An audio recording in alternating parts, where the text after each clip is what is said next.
Merci beaucoup tout le monde d'être venu aujourd'hui. Depuis des centaines d'années, les Premières Nations souffrent d'un système défaillant qui donne le pouvoir sur leur vie à un gouvernement lointain à Ottawa qui décide pour elles. Ce gouvernement, des deux partis en fait, a mal décidé. Le résultat, c'est les communautés qui font face à la pauvreté, au chômage, qui vivent dans le logement qui ne sont pas adéquats.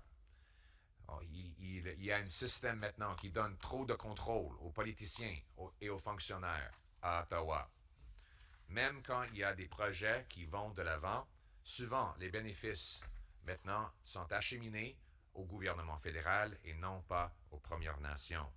C'est la raison pour laquelle les communautés autochtones ont travaillé pour développer des solutions qui redonnent le pouvoir et les retombées économiques et fiscales aux communautés eux-mêmes.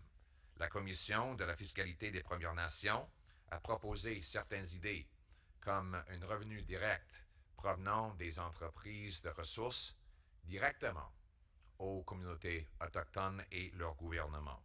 Aujourd'hui, j'annonce une consultation par le Parti conservateur et mon cabinet fantôme afin de développer le modèle qui pourrait permettre une telle idée d'aller de l'avant. Et l'idée, c'est bien simple. Plus d'argent pour les gouvernements autochtones et moins pour le gouvernement à Ottawa. Il y a certaines questions auxquelles il faut répondre. À quelle terre ce programme devrait-il s'appliquer? Quel projet cette politique devrait-elle couvrir? Pétrole et gaz, minéraux essentiels, foresterie, pêche, c'est sûr. Mais d'autres projets aussi, peut-être. Des idées sur la façon d'accroître la transparence et la pertinence. Il y a de nombreuses questions auxquelles une telle proposition devrait encore répondre, mais il y a certains principes qui sont certains. Premièrement, la proposition sera volontaire. Ça ne va pas être imposé, ça va être un choix, une option qui est livrée et qui est disponible à chaque Première Nation, et c'est à chaque nation de décider par elle-même si oui ou non elle veut l'adopter. 2. Les paiements effectués par les sociétés d'exploitation de ressources naturelles aux Premières Nations devraient être compensés par la cession d'une marge de fiscale du gouvernement fédéral.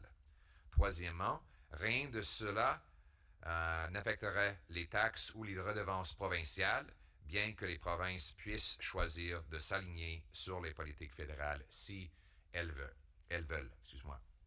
Quatrièmement, rien dans ce modèle n'empêcherait les Premières Nations de continuer d'exiger d'autres avantages économiques et sociaux des projets d'exploitation des ressources. Les possibilités d'emploi, la formation et d'autres conditions pour lesquelles les projets continuent d'aller de l'avant.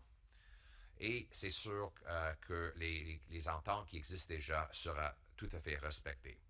Mais si on met fin aux agissements des fonctionnaires d'Ottawa, si on donne davantage de pouvoir aux chefs autochtones, ça permettrait de meilleurs résultats sur le terrain.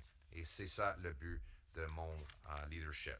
Je me présente pour Premier ministre pour redonner aux gens le contrôle de leur vie et pour réduire le pouvoir de la bureaucratie et des politiciens et lobbyistes à Ottawa.